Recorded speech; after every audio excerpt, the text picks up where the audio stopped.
Good evening, fellow Americans. I had hoped when I became president I would not have to do this again. Another massacre, Uvalde, Texas, an elementary school. Beautiful, innocent, second, third, fourth graders. And how many scores of little children who witness what happened see their friends die as if they're on a battlefield, for God's sake.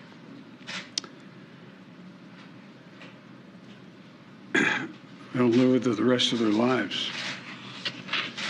There's a lot we don't know yet. There's a lot we do know.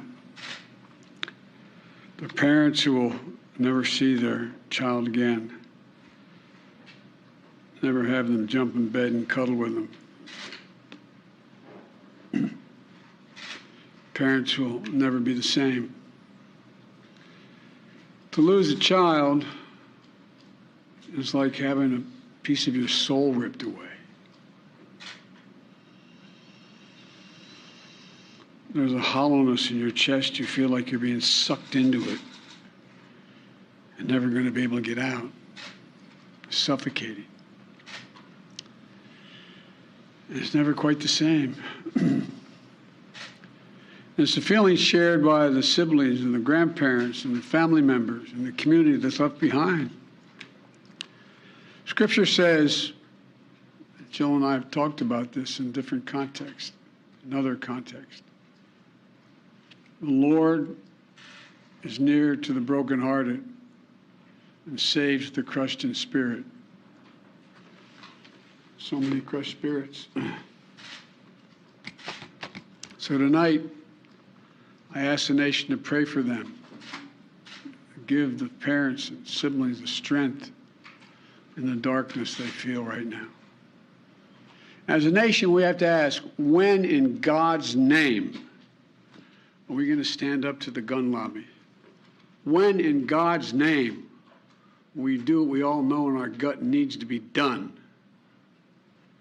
It's been 3,448 days, 10 years since I stood up at a high school in Connecticut, a grade school in Connecticut, where another gunman massacred 26 people, including 20 first graders at Sandy Hook Elementary School.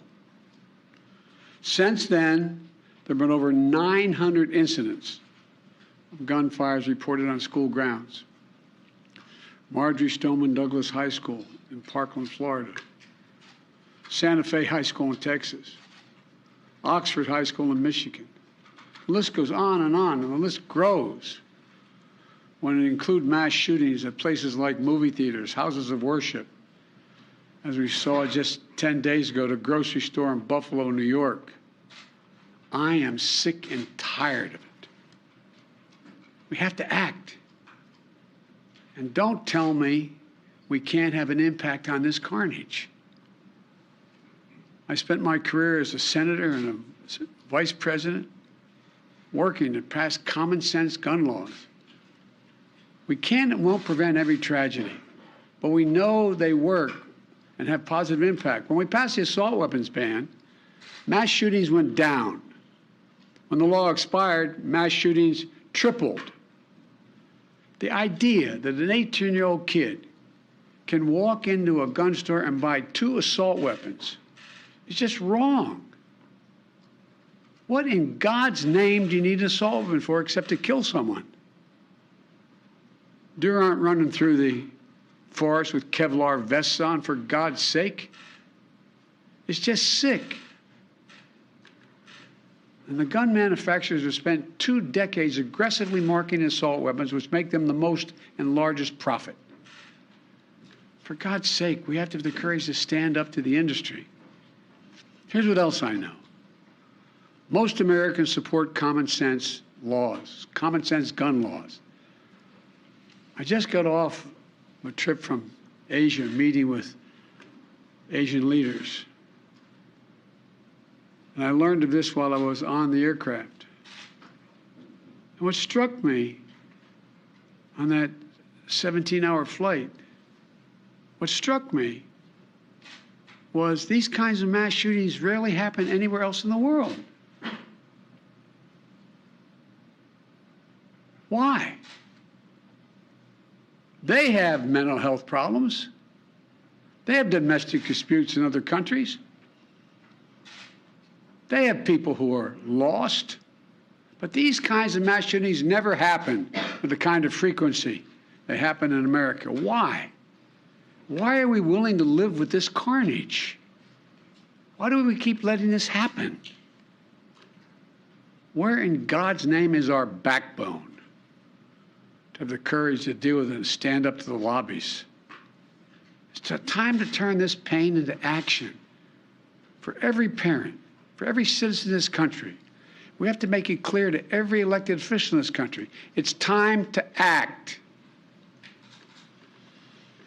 It's time for those who obstruct or delay or block the common sense gun laws. We need to let you know that we will not forget. We can do so much more. We have to do more. Our prayer tonight is for those parents lying in bed and trying to figure out, will I be able to sleep again? What do I say to my other children? What happens tomorrow?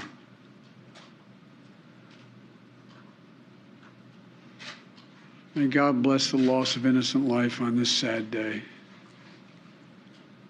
And may the Lord be near the brokenhearted and save those crushed in spirit, because they're going to need a lot of help, and a lot of our prayers.